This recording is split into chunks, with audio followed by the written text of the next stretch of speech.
Because I was single, it was easy to move me around. I'd just only been in Rome a couple of months. But anyway, I did get to all the way up to the Yalu, up to the Chinese border with the South Koreans. You know, first of all, in the early days we were pushed down to Busan in the very south. Then that was pushed down by the North Koreans by themselves. Yeah. Then Busan is a town on the southern coast, and so your base was very small, and you're almost forced off the peninsula. But then General Ridgway came over and took command, and we got all the way back up north to the Yalu, which was the border of China and North Korea. What about the landing? And that was in Thanksgiving. That was 25 below zero. And we were working our way along a cliff, and we could see the Chinese across the river, see the sentries up and down. And one day, we saw all these footprints in the snow on the river. The Chinese had come in and come around behind us. And I was with Hank Walker, photographer Hank Walker. I've told this story so many times, but we were there having a cigarette behind a big rock, Hank, the photographer and I, 25 below zero, and these two medics come barreling in behind our rock. And one of them looks at Hank with the cameras hanging down in front of his parka, and said, "You know, I wish I had your job." And I said, "I don't know, what's the difference? We're both behind the same rock trying to not get shot." And he said, "If I had your job, I'd quit." That's my famous, that's the line I use to get off stage when I have to give a talk. So the reason this is historic, particularly historic, is that when the U.S. and South Korean forces pushed up toward the Yalu, when they reached that point, then that was the point at which the Chinese decided to enter the war. Yeah, and this is when MacArthur was begging Truman to go in hot pursuit, you know. Right. And so those footprints relieved MacArthur. And so those footprints you saw of the Chinese troops coming across the frozen river would have been the first evidence, or among the first pieces of evidence, that the Chinese were entering the conflict. And they went down to the reservoir. That's where Dave Duncan, who was covering the war, then he was at the reservoir. But anyway, we had to walk a lot of the way to get out of there. So as I understand the nature of that warfare, the communists were dominating the back country, whereas the Americans and the South Koreans were on the roads, and so it was an extension of their tactics in the Chinese Civil War. They surrounded the roads, surrounded the military, and they forced their troops to up over mountains. We were on the side of a cliff over the Yalu. The Yalu was frozen solid, like a green snake down there with snow on top of it. And we never saw the Chinese come across. We saw the sentries of the northern bank, but we never saw them come across, just their footprint. And so the Chinese surged south. That changed the whole dynamic of that conflict. The whole dynamic, and MacArthur wanted Truman to go in to China, and Truman met him in Wake and fired him. And so ultimately, that led to the division of the peninsula, the North Korea and the DMZ that exists today, some 35 miles north of Seoul. That's how had to come all the way back. So that remains one of the world's greatest hotspots in terms of a million men on each side in arms. General Ridgway was very effective. I mean, we were losing that war. And then he came in, he changed the spirit of the army changed. As we went up to the northern border, got up to the Yalu, they were moving really fast. I remember, you remember this wonderful picture that Max Desford took, this really great picture. I think it was an AP photographer, took of all the people hanging on the bridge. in North Korea, trying to get out. So after the Korean War, Roy, where did you go? Came back to New York briefly, and they sent me to Germany. Uh-huh. And that's when I made the big mistake of leaving Helen back home. Right. And then we, after being in Germany 6 months, got her to come over and we got married in Germany. Right. She was a photo editor, a photo assistant. She was a photo researcher in Right. life, yeah. Right. And she edited the first color that they used.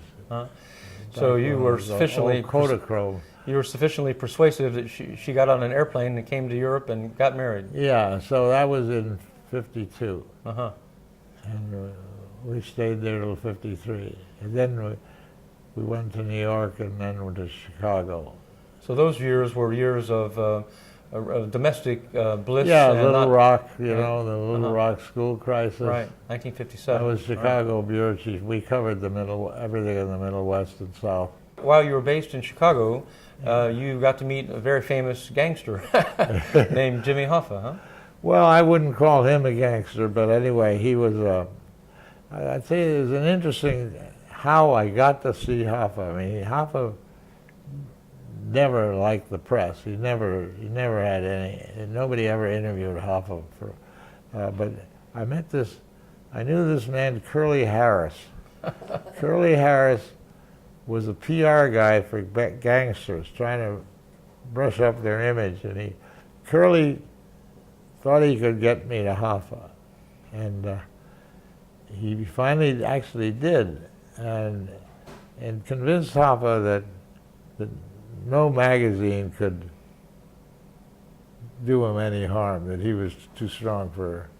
Anyway, at that time, the country was afraid that Hoffa could stop the whole economy because he controlled the transportation unions. The Teamsters, right? Teamsters. So anyway, I met Hoffa. Hank Walker, the photographer, and I traveled all around the United States with him to all of his local unions. Met all of his gangster friends, Tony Pro and the other, and all the rest of them. It was we lived right with him. We stayed in the same hotel. Here he is fixing breakfast for you. Where did this happen? The Woodner Hotel in Washington. The story consisted of 4 parts, 4 weeks. And in one of the issues, there was a profile that I wrote of Jimmy. And I thought, before he reads this, I better take down a make-ready copy, an early off-the-press copy, and show it to him. Because I don't want to spring any surprises on him. But I sat across his desk. I'll never forget this. He's mouthing every word. Oh, as he read it, huh? As he read it. And finally he looks up at me and he says, you know, just because I have a gun in this drawer doesn't mean I'm going to use it. Uh-huh. Now, I never could figure out what he meant. I've told this story many times. But anyway, I ended up liking him. He was very clean living, didn't smoke, didn't drink, didn't mess around with women. Very good husband, you know, and had the real loyalty of his Teamsters. But anyway, I guess that was it. The loyalty. He was able to create loyalty. In that article, in that profile, I equated him to Bobby Kennedy. I said, you know, they both had so many similar traits, vindictive, and you know, so Hoffa didn't mind, but Bobby called me up and asked me if I'd have lunch with him at the Carroll Arms Hotel in Washington. Oh, I naturally went down and had lunch. I'm halfway through, he's chewing my ass out, and hated the article. Well, the Kennedys and Hoffa had a real war going between them. At that time, Bobby was the general counsel of the McClellan Committee that was trying to put Hoffa in jail. And so we're sitting there having this lunch, and he's bawling the shit out of me, and finally, my whole side of my mouth blows up. I had never had this happen before, never happened again, but I had a bad tooth and it was infected, and my cheek was like out here, you know. So I asked Bobby if he could send me to his dentist. I had to get up from the lunch, go to Bobby's dentist and have the tooth pulled. And He probably thought you were faking it, huh? so it ended up that Bobby was so mad that the magazine agreed to give him 3 pages in the next issue to refute my story, which he did. So what year was this? 57, I think. So in a few years, all 3 men were dead. John F. Kennedy, Robert F. Kennedy, and Jimmy Hoffa were gone or dead. So, yeah. He was kidnapped at a bar that Helen and I, right near where Helen lived in Michigan. I interviewed a couple FBI men, and they claimed that he was put into a garbage compressor in Hamtramck, Michigan. That was the only thing I ever heard. You think his own people did it, or did the Kennedys get him, or who got him? Well, his bodyguard got him. This bodyguard traveled with us all the time, and he was like Hoffa's son. But he is supposed to have kidnapped him. On the actual kidnapping. An inside betrayal. What's that? Betrayal from the inside. Yeah, yeah. Wow, I never knew that. Well, Hoffa wanted to take over the Union again. And Fitzgibbons, or whatever his name was, who followed him, wanted to stay there. Oh, I'll tell you one little more story about the Teamster. When Hank Walker, the photographer, and when we were traveling with Jimmy, he gave us a Teamster. He gave us each a Teamster jacket, a big wheel on back. So I used to wear this around Byram when we lived in Byram down there. All right, in Connecticut, on right. Saturdays or Sundays, I'd put on this jacket, and I would do my chores, go uptown and everything. Well, the Skakels, the Kennedy family, lived here, and one of them saw me and reported to Bobby that I was wearing a damn Teamster jacket around. That's great. So then the time came for Time in Life to send you to Hong Kong, you and the family. Went to Hong Kong. That was some years. I had quit. I'd resigned and started my own magazine called On the Sound, a local waterfront magazine here, and then we had a second edition called On the Shore from Chesapeake Bay. Time Inc. had put up the money to research the magazine. They liked the idea, and their plan was if it succeeded, they'd buy it back. And in 1972, we were running out of money, and Louis Banks, who was then the deputy editor-in-chief of Time Inc., asked me if I wanted to come back as Hong Kong bureau chief. So I never asked Helen, I never talked to the kids. I said yes. We were going broke fast. So that time you had 3 sons or 4 sons? What? 4. 4 sons. And 2 of them were already in college. Anyway, so I took that job. I went right to Vietnam. It was 1972, and the condition was that I would go right there, not wait till next week. That seems to be a pattern in your career.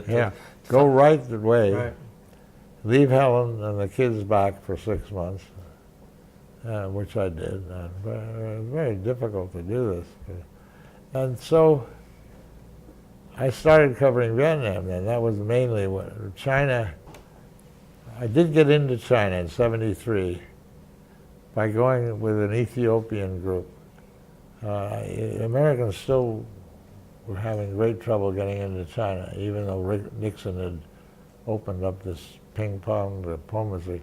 But anyway, I had to get to China the first time. I had to go to Addis Ababa. I had interviewed Haile Selassie once 3 years before. Get a visa at Addis Ababa and go on this special inaugural flight of TWA to Beijing. And there were, so I got got to Beijing this way. Zhou Enlai has a big banquet to welcome the Ethiopians. I'm there. He comes over, and I brought a packet of pictures that I had taken when I was working for UNRWA in central China. And I'd met him once. And so I took this packet of pictures, and he comes around. He's going from table to table, greeting the Ethiopians. He doesn't know that I'm an American. You don't look very Ethiopian. And right? I've got this big packet of pictures, and he comes and he puts out his hand to me, or thrusts them. You're not supposed to give anything to the premier. So I thrust this package into his arms. He didn't know what to do. He hands it to his interpreter. Get rid of it. And so I explained to him, to the interpreter, that I had met him once, and these are pictures of the area where I was working for the United Nations, and I wanted to go back there, do a story. Well, they said, never mind, never now. Anyway, the next day I got hauled over to the Foreign Office, and they asked me, what was the meaning of that, giving him this packet of pictures, and I explained it. I wrote to the Foreign Office every 6 months, reminded them that I'd left this packet of pictures for you, and said I'd like to go back to central China where I'd worked for UNRWA. Never got an answer until 8 years later. I get this invitation from the journalist organization in Beijing, inviting me and Helen, my wife, to go with me, go to central China, and we did. We went back there and went to all the villages that I'd been to with my trucks, and did a story for Fortune. So Roy, from Hong Kong, you covered the Vietnam War starting in about 1973? 72. 72? Yeah. And so at this point, the Americans thought they could win. They did, I guess. I had been influenced so much by the war in China that I never thought the Americans could win. Really? And the war in Korea as well. I mean, I saw what a disaster both the Civil War in China was in terms of thinking of an American victory, and even the Korean War, of thinking that we could win that war. Because lucky to get a stalemate. I mean, the sheer numbers of Chinese and Vietnamese and Koreans, the sheer numbers of these people means that we can never really prevail in a land war. Yeah, and I had a little experience covering the war when the French were there, flying in these tri-motor planes, old Junkers, the old German Junkers, flying to supply these mountaintop fortresses of the French. So I'd been through that, a month of that, that's all. And I was prejudiced when I came in. And I didn't think the Americans would win. They never had the hearts and minds, which is what. Again, we were supporting a government that was not popular and not. So we had a problem in the bureau. I won't mention his name, but the bureau chief got scared, and he came home, and he refused to go back to Vietnam. So I then had to spend most of my time in Vietnam for the next 72 to 70. When did we get 5? April 30th, 75. I was down there a lot. In fact, let me show Bill this picture of Helen. It's on you. Will you give me that picture of Helen? That you put it up back. It's over there in a frame. Oh. You put it back. Helen got so fed up with the fact that I was away from Hong Kong down there that she decided to come down on her own and surprise me. It's such a good picture of her, looking like she just swallowed the canary. I was there at the time of the evacuation. Right, you were one of the last people out. Yeah, I was. This is going back 25 years later. Oh, this is in Fortune magazine. I was working for Time then. This is when they had the order to evacuate.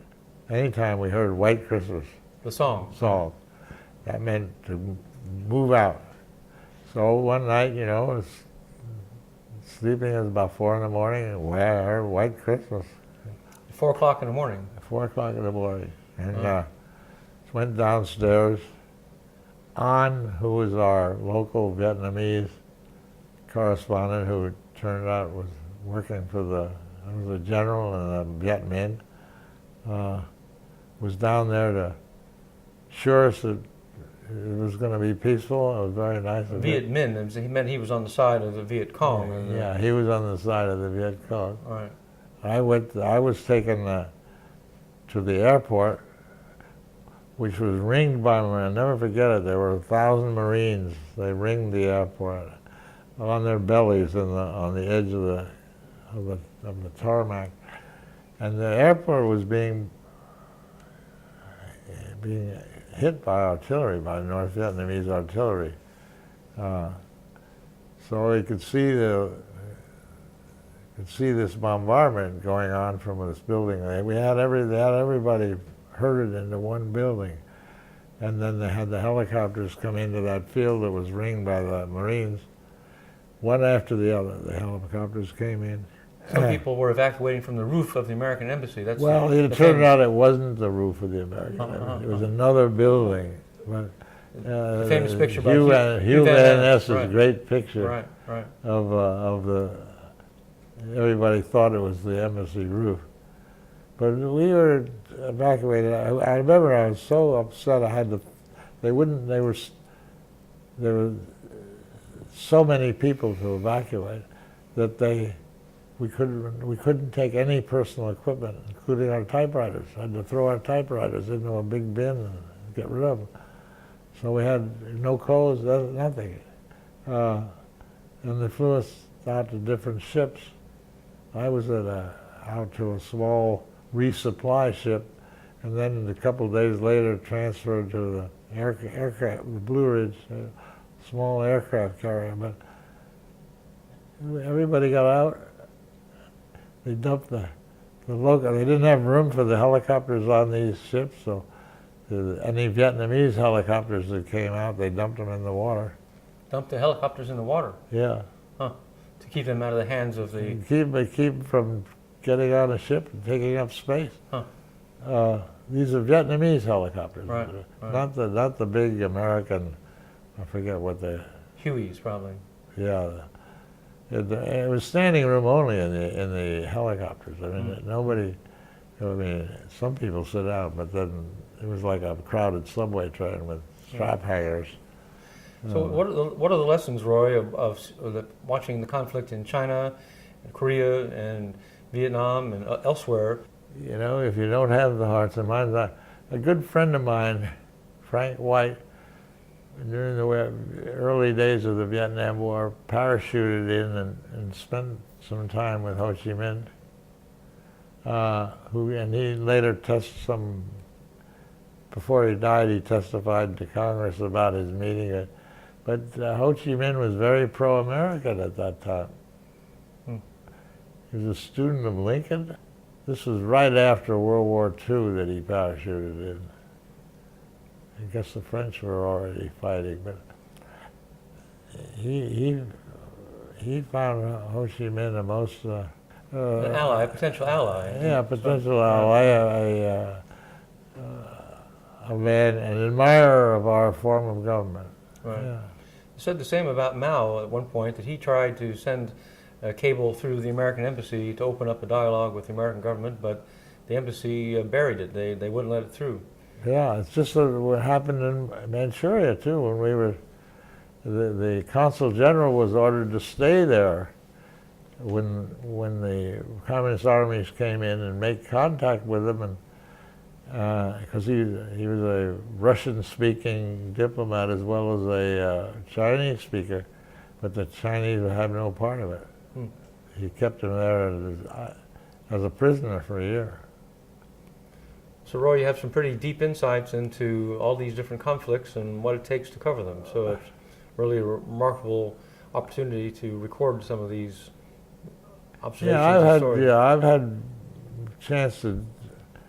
I've had some interesting, very interesting assignments, and I suppose I owe a great debt to my editors. Like the story on the top 50 mafia bosses in America. It took me 3 months to do that, and I had to have the help of a mafia expert. Roy, what do you think, looking back, why do you think you became a journalist, and why do other people become journalists? What is it about our makeup, our psychology that inspires One of us it's to do our this? adrenaline.